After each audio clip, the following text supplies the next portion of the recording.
Yes, my name is Ingi Guðjónsdóttir, and I go by the name of Inga, which is my nickname. And I have been a guide for over 35 years now. It's a long time when I say it. I feel so old, but I don't feel old.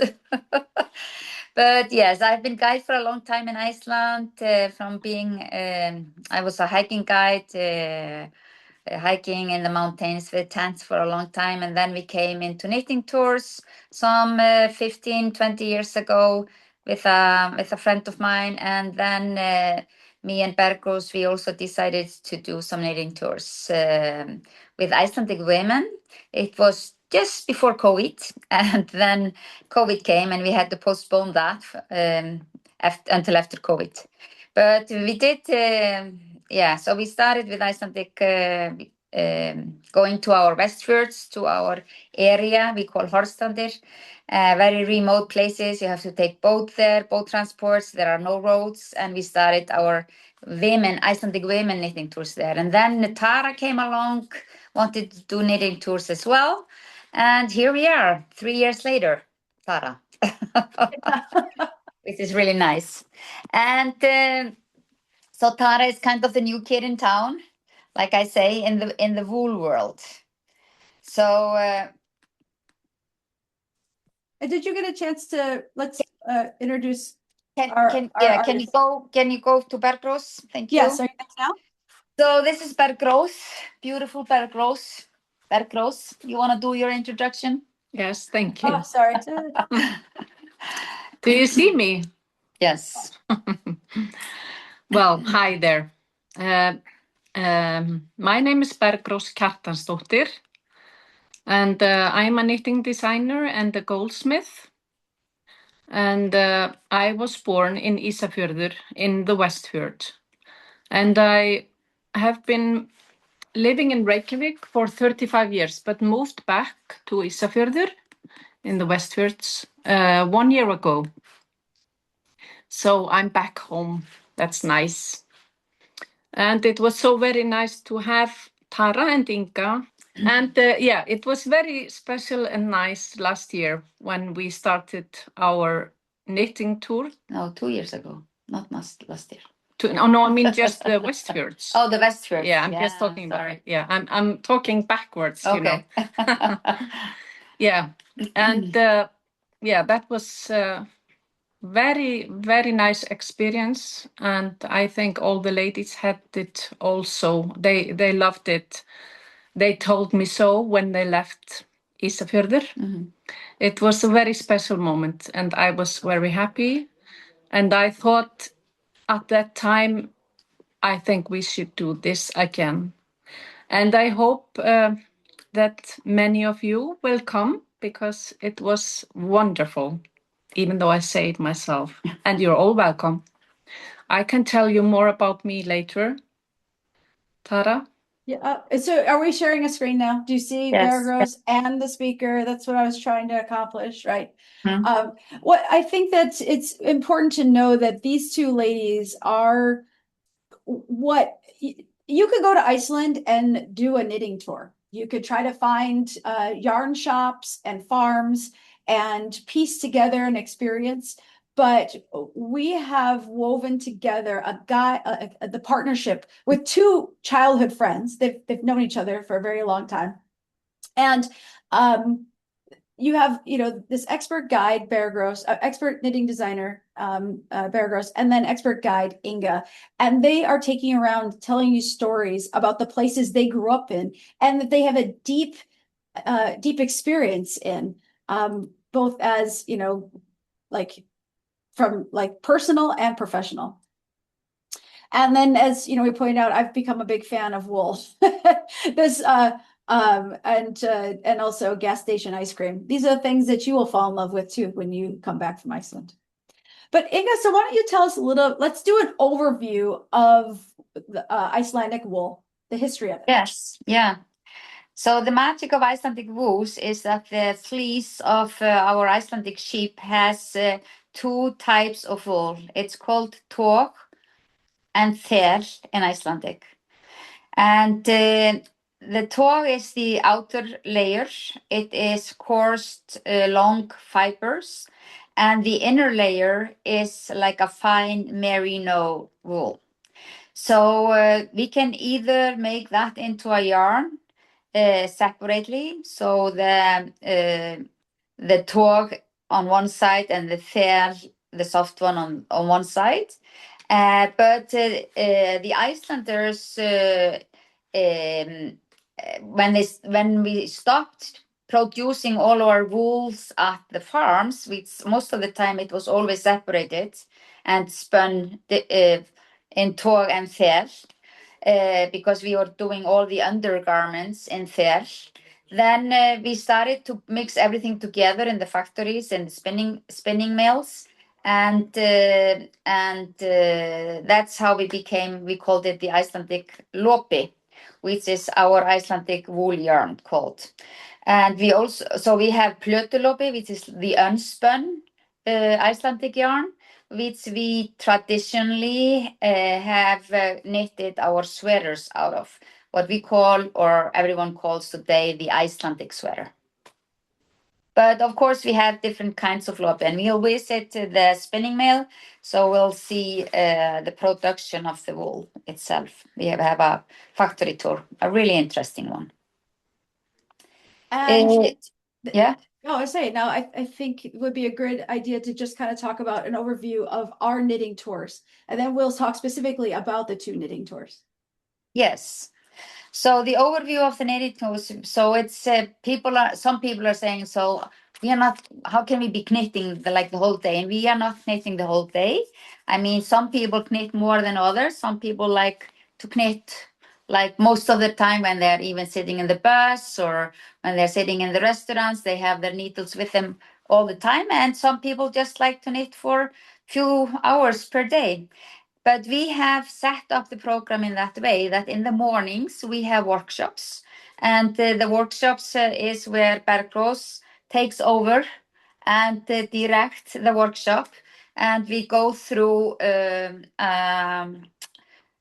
pattern that we are working on together as a group. Along with that, Bergrós teaches a lot of technical things, different types of technical things depending on what we are doing, but also like in general different things, like just many ways to cast on and cast off, and yeah, just different technical things that is good to know.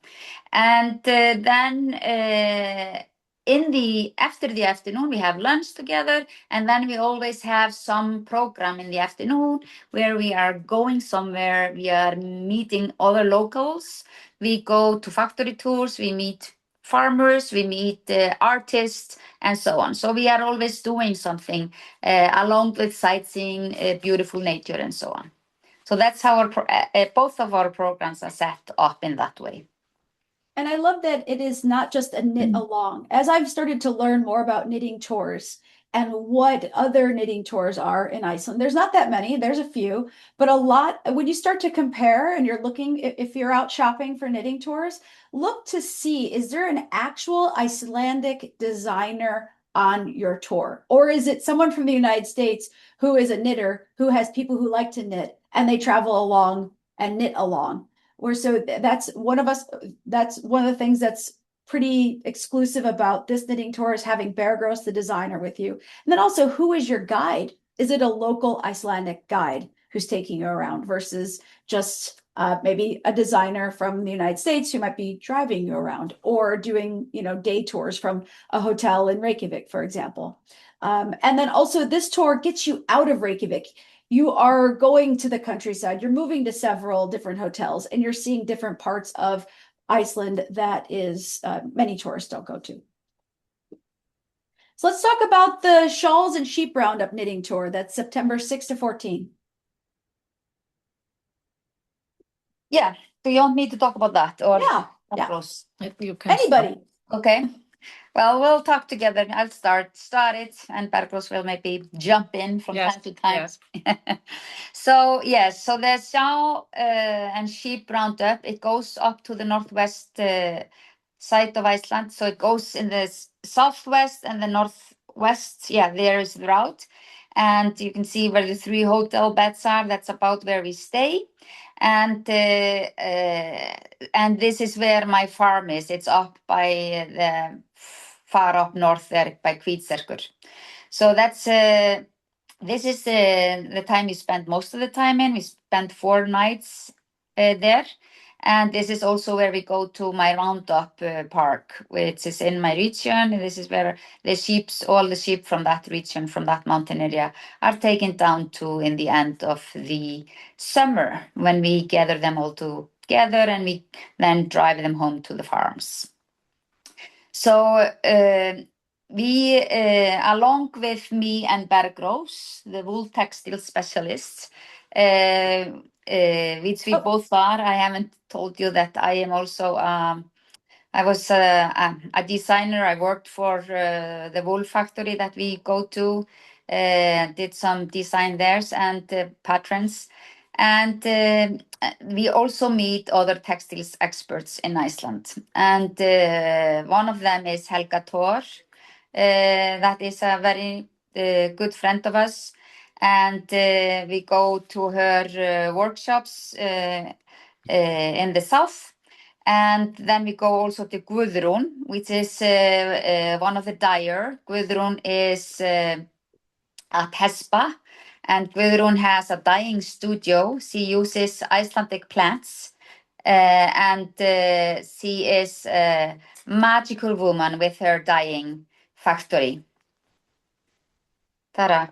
Yes, yeah. I would like to go back. Yeah. Well, I was answering Lisa's question.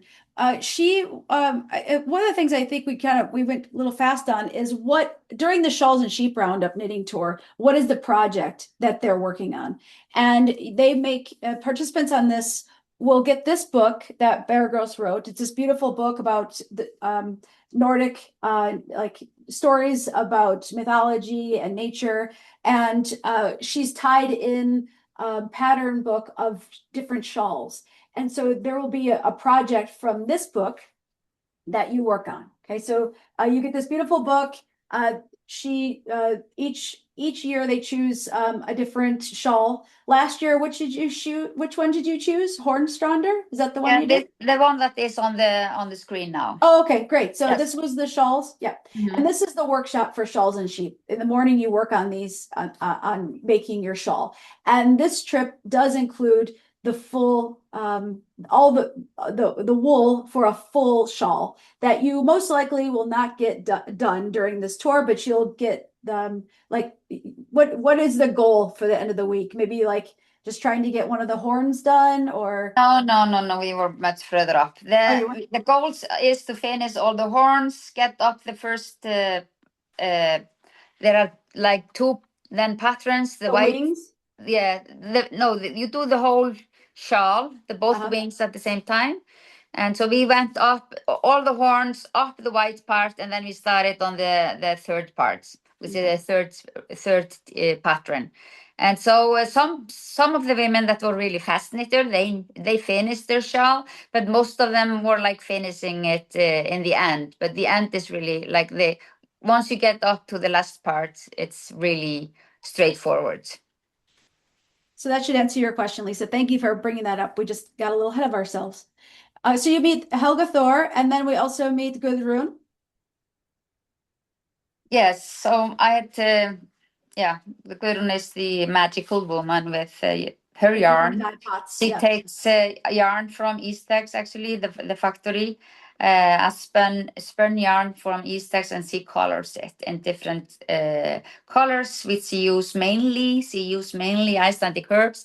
But like blue is indigo, for example. We don't have any blue colors in our flora, so she use indigo for that. And then she has a lecture on that for us in her studio. And then people often buy all that yarn you see behind her. Yeah, then people go usually banana in her studios because her colors are so amazing. And then there are these are some of the highlights of the afternoon activities that we do on this tour. And we visit, they're not in order from top top left to right, but we visit, we see more than sheep. We go to the farm that has goats, the Icelandic goats. Tell us about that. Yeah, the Icelandic goats, they was almost distinct in 1980. And no, 1980. And there was this woman that wanted to save the Icelandic goats and started to collect them and breed them.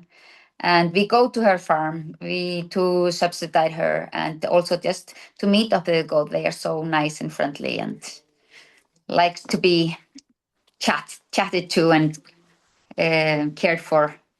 And yes, that's one of our visits. But we also go to museums. We go to the textile museum, for example. We go to one beautiful hot springs area in one of the fjords on the way up to the south, which is totally amazing also. And we go to visit our national park, Þingvellir, for example. So yes, we visit yarn stores, of course. We visit a lot of yarn stores, both traditional yarn stores, but also like local yarn stores which are only selling like hand-spun yarn or yarn from local farmers or mainly from local farmers. So yeah, like the vest I'm wearing right now Yeah. is from Can one I of say- those co-ops. yeah. Can I say one thing Yes, of to course. add it to it? I have been thinking, from the beginning, there's one big thing that we should mention now that has been very nice to, share with other people is the stories we talk about, the stories about our mothers and our great grandmothers Our and ancestors. our sisters and ancestors, and listening to other people sharing with us their stories about their mothers and ancestors. And that has been in the end, our speciality, I think. Me and Inga, we can, people start talking to us About that. about that because we are sharing our stories.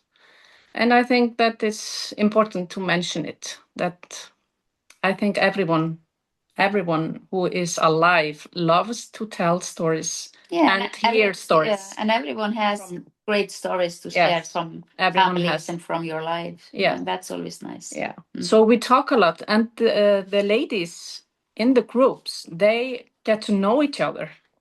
And that is also very important and very heartful, really, to see on the way. And this, how we get close to them and sharing, so deep and good connections. Yes, that are being made. That's the heartful the connections. magical thing that I think it's the biggest part. Nice. Yes. Good. Okay. I just wanted to say that. Yes, and then we go to we stop one day at my farm where I cook you a magical soup from my lambs that are slaughtered on my farm every year. And we are a lamb eater. Even though we love our wool, we also love our lamb meat.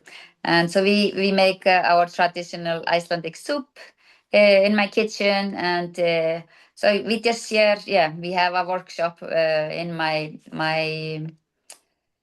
stova, like we call it in Icelandic, in my living room. And and have some nice experience and look at our sheep.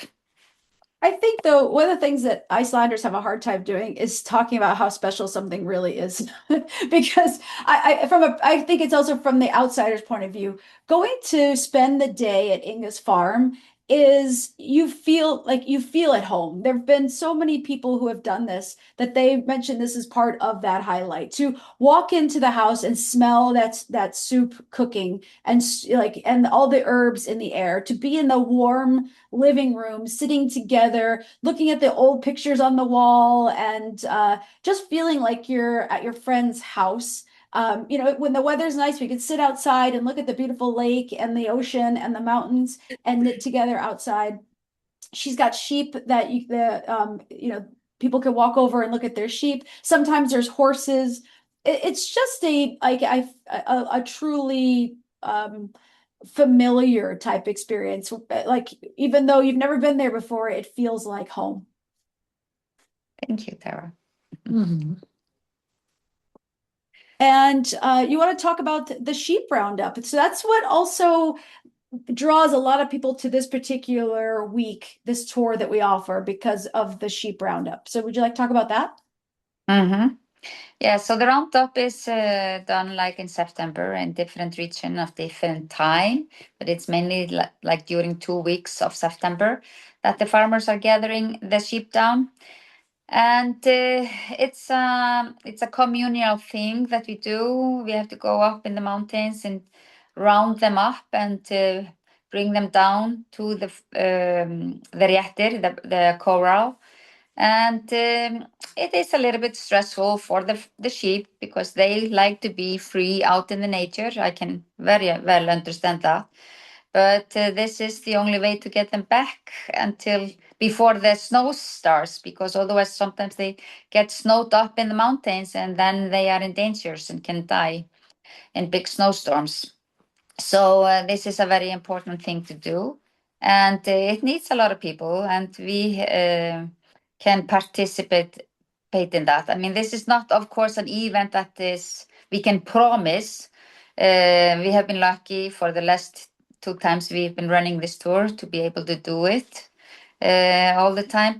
But I mean, if the weather would be shitty and the people would not be able to go up on the mountain on that day, there would be no Réttir, so that can happen. But I mean, most of the time it's hold on that day, maybe 99 or 98% of the time it's hold on the day it's supposed to be hold, and then we can go and see. And those who want to can participate a little bit in it. The sheeps, we call them sometimes a flying sheep because they like jump. They are like a jumping sheep. They like because we have to get them into the stalls of the farmers, and every farmer has a stall that belongs to them, and so we have to separate them. They have like a tags in their ears with numbers, and you have to put them in the right number rack. And so they don't always like to be caught, and they sometimes kick, and it's a active and sporty things.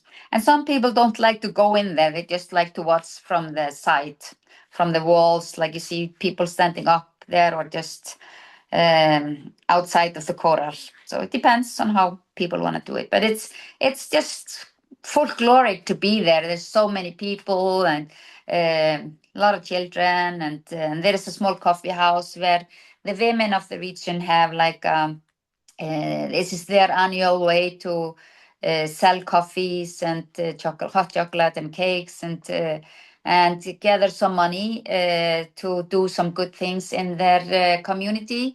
So we have always brought them also a lot of money. We have given them a big part of our tipping money goes to them. And it's just a really nice nice things that is annual in Iceland too. Very special. Yeah, and not everyone can participate into Réttir like we do. I mean, people can come and see, but not everyone can get the opportunity to participate in it. You have to know the sheep. We call it the sheep king or the corral king, and you have to negotiate with him about the work that you can help to do within the corral, if you want to do that. So that's one of the things that I do also. Negotiation. Yeah. Well, it helps to have someone local who yeah, the reason why we can be part, well, we Of go to this. this Réttir is because it's where your farm, it's the community that your farm is in, and your farm takes part in it, and that in itself gives us a little bit of a special experience. But then, yeah, if we can get in with the sheep, or even just be on the sidelines watching it, this is definitely a highlight for folks.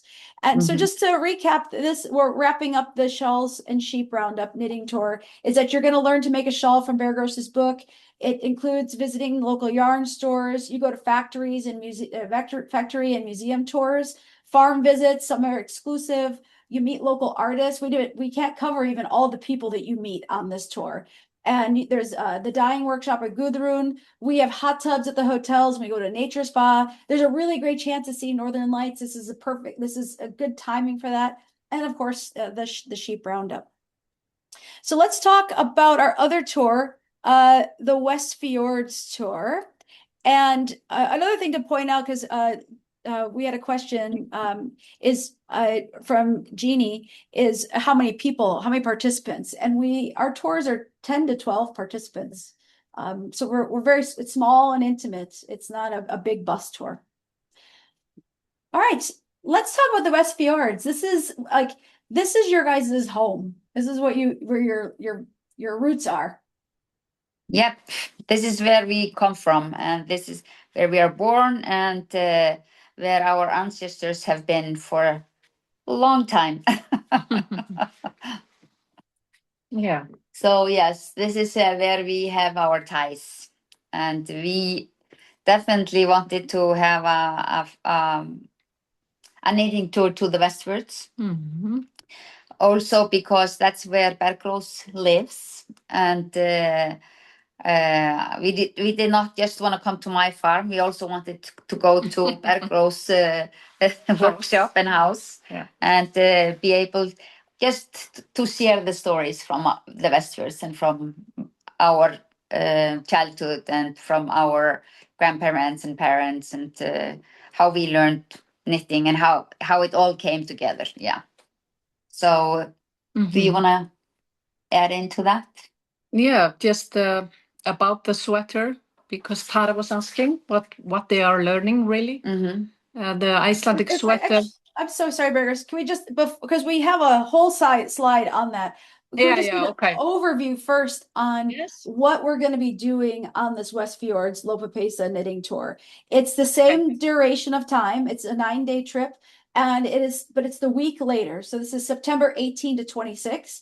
And on this tour, you're going to learn to make the traditional Lopapeysa sweater. If you don't know Lopapeysa is, Bear Gross is going to tell you in just a few seconds. We're going to also visit local yarn stores and workshops. We do also do the East factory tour, because everybody really needs that introduction when it comes to where is the wool coming from, how is wool processed into yarn. And you're going to meet sheep farmers. You'll meet sheep and farmers, and we'll visit nature pools and nature spas as well. We're going to visit historical Viking sites, go to a sheep museum. I really feel like this part of September, the fall colors just popped. And that was really a big highlight for me, to see those fall colors and the Northern Lights.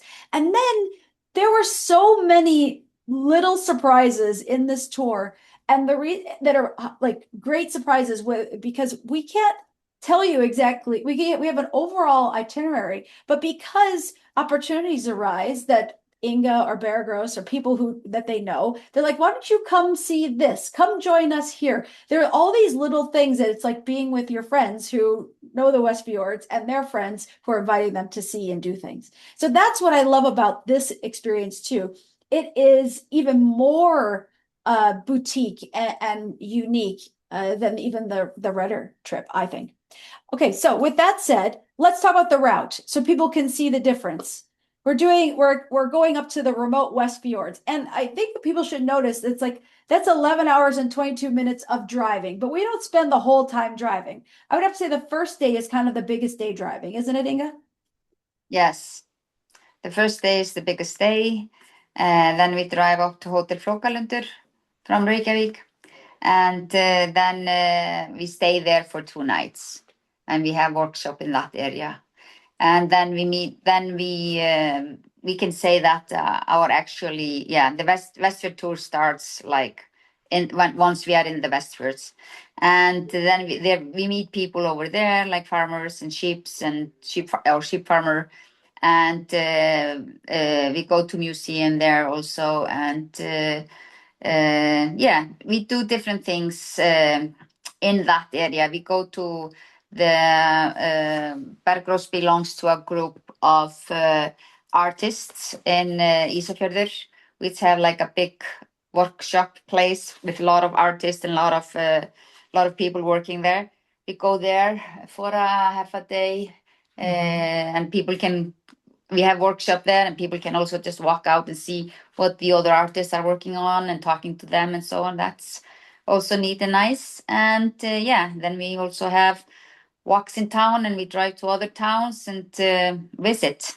So more stories. Well, the difference too is that on this, you get out of Reykjavik, you go up to the Westfjords Hotel Flókalander, and that's on a fjord. It's everything's on a fjord in the Westfjords, but it's like a country hotel. This is where you have really good opportunities potentially to see Northern Lights, but you also feel like you're kind of in this remote in between place. Then Hotel Ísafjörð up in the town of Ísafjörð, where Bergos lives. It's a little city, a little town. So there's like shops to walk around and restaurants, and we will explore that. So I'm just trying to give you an idea of what the environment looks like. And so where do we stay? Throughout this tour, we do 8 nights, and we're going to stay in 3-star hotels. And each of the hotels have a unique gathering place for us to knit and to learn from Bergos. They're basic but clean and comfortable. And there are some singles available, so rooms are double occupancy, but if you want to upgrade to a single, we have that option. And then the picture all the way on the left, that's Ísafjörður. So you can see it's a cute little town. It's walkable right on the fjord. And Bergros, her workshop looks right at the fjord, or her porch looks right at the fjord. So Bergros, I think this is where it's a good time to talk about the Lopapeysa sweater, the project on this Westfjords tour. Okay. Yeah, you can see the example there. This very small Lopapeysa. If you knit that, then you have learned all the skills how to make Lopapeysa. There are 4 colors in it, and you learn how to cast on, cast off. We have 3 types of variation to do those things. How to increase and decrease, put the sleeves on the body, knitting a pattern with 4 colors, and many things. The most special thing about the Lopapeysa sweater is that it's seamless. We're not sewing anything, so that's very special. What is special about the Lopapeysa in general? What is the Lopapeysa? It's a seamless sweater. It's knitted from the Lopi yarn, the Icelandic Lopi. It can be you always have to have the pattern up here. It's knitted in circular, from bottom and up top. Yeah. You can, of course, knit it from the top to bottom, but that is not traditional. But why does everyone want one? It's so warm. It's a magical material. The Icelandic wool is very, very special, and you will learn all about that. It's very warm, and really the wool is the reason why we are alive here in Iceland. In the old days, the people, they had the wool, and they had to have it because that saved them from the cold and from the winter, of course, and the water. If the wool gets wet, it's still warm, and that is very special. All right, so let's start with what it's like to do workshops each day and where your setting is. We do spend 2 nights at Hotel Flokalander. It has a knitting and gathering area, but then the 4 nights are spent in it's 4 nights, isn't it, Inga? And Isabella, yes. Yeah, okay, 4 nights in Isafjordur. And we stay at a hotel, but we would just walk down the street to Bear Gross's flat, and she has a very large living room and big kitchen area, and that's where we do our workshops. But I think what I love is that when you go to Bear Gross's house, you're going to see that there's art everywhere, and as Inga says, everything that Bear Gross touches becomes a piece of art. And through the artist's eyes, you're going to have a chance to have local connections. You're going to be able to do things that most people don't have access to, like exclusive access to studios and collections.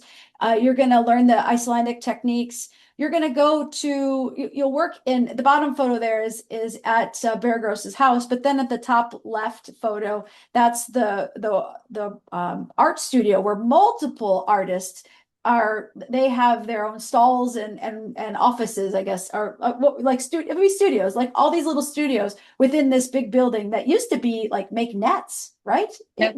Yes. Fishing nets, yeah. Yeah, they make fishing nets. And so what a neat way just to, I guess, to get like really into the artist community. And then we go out and about. We're exploring, like as just like in the tour before, mornings are for workshops, afternoons are for visiting farms and historical sites. And you could bring your knitting along or not. We find times to just kind of sit in nature when the weather is on our side, and to work on your project, to get as far along as you can, so that the more that you do there, the more I know that as a knitter myself, when I have a problem, I tend to just, if there's no one to help me, I just set it aside and I never look at it again till somebody can help me. And that's what's lovely about this tour, is that you have Bear Gross, you have Inga, and you have 9 other knitters who are willing to help each other get through whatever hiccup you're having with your project. But I love this visit to a sailor's museum, where it's old. This fisherman, he does an interpretive story about what it's like to be a fisherman from, gosh, what is it, the 1800s, Inga? It's 1700, 1800s? 1800, yeah. Yeah, 1800s. And then also we go to local farms and learn from these. This is a very young farmer and her family and their journey and raising sheep. We had an opportunity to go on this tour. It was just luck that a Réttir was happening. This is part of that surprise. There was a Réttir happening, and we got to just go watch and see them sort the sheep there. And you also will get to, hear the local stories. You'll eventually go into towns, and Inga will be like, that's where as a kid, I would go hiking over there. Or Bear Gross would say, in the mornings, this is where I like to go get this, or, this is where I walk or ride my bike. There's just these, like I said, the local connections. And of course, the yarn stores. Do you guys want to share just like some of the different places we go for getting yarn and getting lopis, if you want, lopapeysas, if you want to have some that are already made?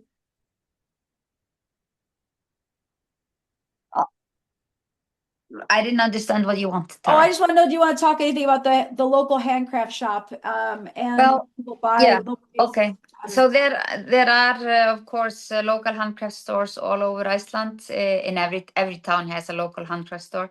But what is amazing also, a lot of people find amazing, is that most food store also sell lopi, the yarn and needles, and so that people find that kind of funny, that they are selling food and yarn at the same time. But that's Iceland. We are a big knitters, and but like I say, the amazing thing with the local stores is that you very often find like a yarn that the local is burned, and it's not sold, like it's only sold there. Or you can maybe go to the farmer and buy it there, but it's like not a big scale production, It's just what the farmers are working from their wool, and which is really nice. And actually, me and Bergros is completely gone wool crazy. Like I say, wool is coming out of her ears and her mouth and everywhere.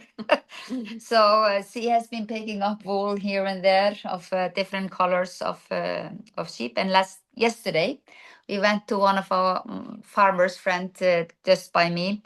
We had seen on Réttir last year really, really pretty fleece on sheep that we were like, oh, we would like that.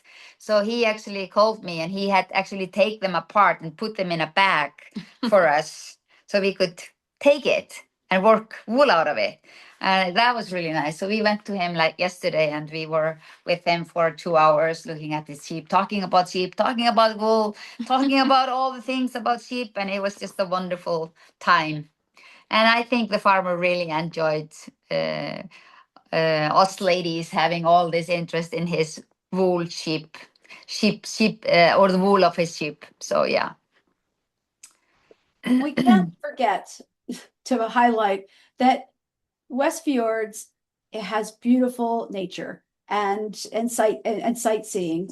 And I think that for me, I've been I spent a lot of time in Northwest Iceland and South Coast and a little bit of East. But for me, the big fjords, the long roads that wrap, the fjords, and the number of rainbows we saw in a day was pretty spectacular. Do you want to share any information about some of the things that we will see on this tour?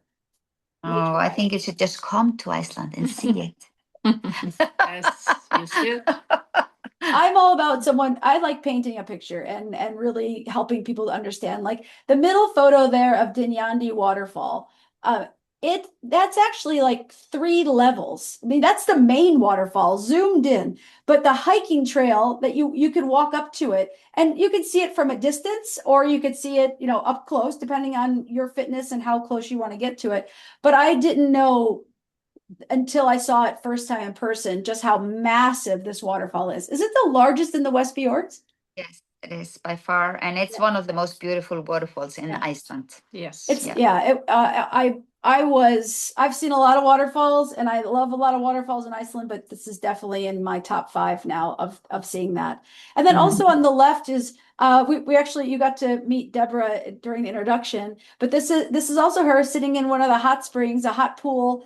There's what you don't see in that photo is that there's actually a community pool fed by geothermal water. And then right next to it is the original like hot pots, like the hot spring tubs. And it's all natural. And behind her is a fjord. And so it's one of the places we went in the afternoon to just kind of enjoy nature, soak in the geothermal waters. And some people even walked out into the fjord and off at the shallow water and did a cold water, little bit of a plunge. The Northern Lights, like I said, this time of year, if you've never seen the Northern Lights, or if you've seen them 100 million times, you can't ignore the chance to go outside and see them. Every time I see the Northern Lights, I'm always humbled and inspired and just marveled at it. And so like there's lots of stops that we do on this while we're driving around the fjords. And these are just some of the views that you might see along the way.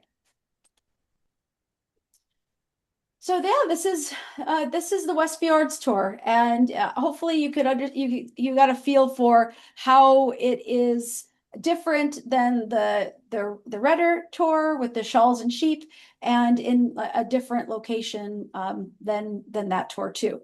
But this tour this year ends just in time if you're looking to go to the Iceland Wool Week that is happening. I think it's like the 27th. I'm not exactly sure. 27th through early October. So you could come and do a tour and get a good foundation of what Icelandic wool is, learn from the designer, work on your own Lopapeysa sweater, and then you could do it in your own tour and just explore the South Coast. Inga, do you have anything else you want to share? No, it's like you said, the Wool Week is every second year in the south of Iceland, and there are actually a lot of workshops tied into that, and so you can actually go and stay in Selfoss, for example, one of the town on the south coast, and do workshop out from there. Sign up to the Wool Week. You have to sign up for the workshops, of course. And it's also a wonderful way to meet Icelandic women. Women from all over the world come also. And then in the end of the weekend, there is like a big fair where we have like a marketplace where people are selling their products of wool and other things that they are making. And just come together, and there is a coffee house there, and you can just sit and knit and chat to people. It's just, a nice get together. Very much. Yeah. Cool. Well, I So want it will tie, what I wanted to say, it will tie beautiful in with the Westfjords tour. Yeah, I think so Yeah. too. Yeah.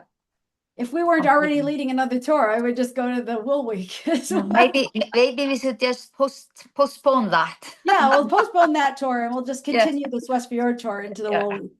To the Wool Week. The final thing that I want to show is how you can sign up for either of these tours. And can you see my website? Yeah, You can see gorillas. Yes, well, there's no gorillas there, but we do so many tours to Iceland now. We've dedicated a whole page to it. Iceland Journeys for Women. You can also find in the calendar the women's tours. But if you scroll down, you'll see the 2 Iceland tours that we have. September 6 to 14 is the Shawls and Sheep Roundup, and September 18 to 26 is the Westfjords Lopapeysa. And when you click on either of them, you can check availability. Up on top here, you check availability, and you can also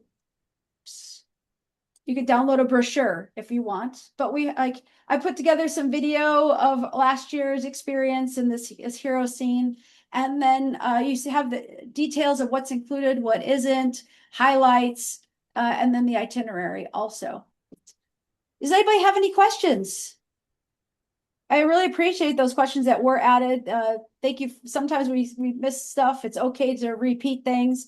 Is there anything that we missed that you feel like you would like us to go over or to give you a better understanding? Yes, Tara, I did just list a question, so maybe you didn't see it. No.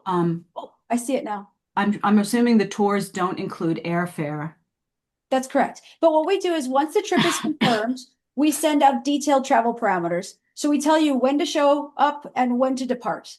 And coming to Iceland is very straightforward from North America. Most flights are going to land in the morning between 6:30 and 8:30 in the morning. There's some that, like, if you're far west coast, like Californians and Washingtonians, you guys will be flying. You could choose a flight that could get in at 2:00 in the afternoon. But otherwise, it's pretty straightforward. And let's just say if this tour starts on the 18th of September and you want to arrive the day of, you need to leave North America on the 17th of September. And if it ends on the 26th of September, you depart after the time, which is usually 4:30, and you will get home at the same day of the 26th of September. Mm-hmm. But we'll take care of everything from detailed packing lists to giving you suggestions for pre and post hotels to stay at if you want to come in early or stay later. And one of the tours includes a pickup from the airport, I believe. And one of the tours is you get yourself from the airport. And all those details are very straightforward and easy to follow. Okay, good question. Any other questions? Well, you know how to find us if you do have questions. You can email or call, and I'm happy to talk you through anything that you want to know specifically. And thank you so much for taking the time on a Saturday to join us to learn about 2 of my favorite tours and 2 of my favorite people. Oh, well, Thank you. Thank you.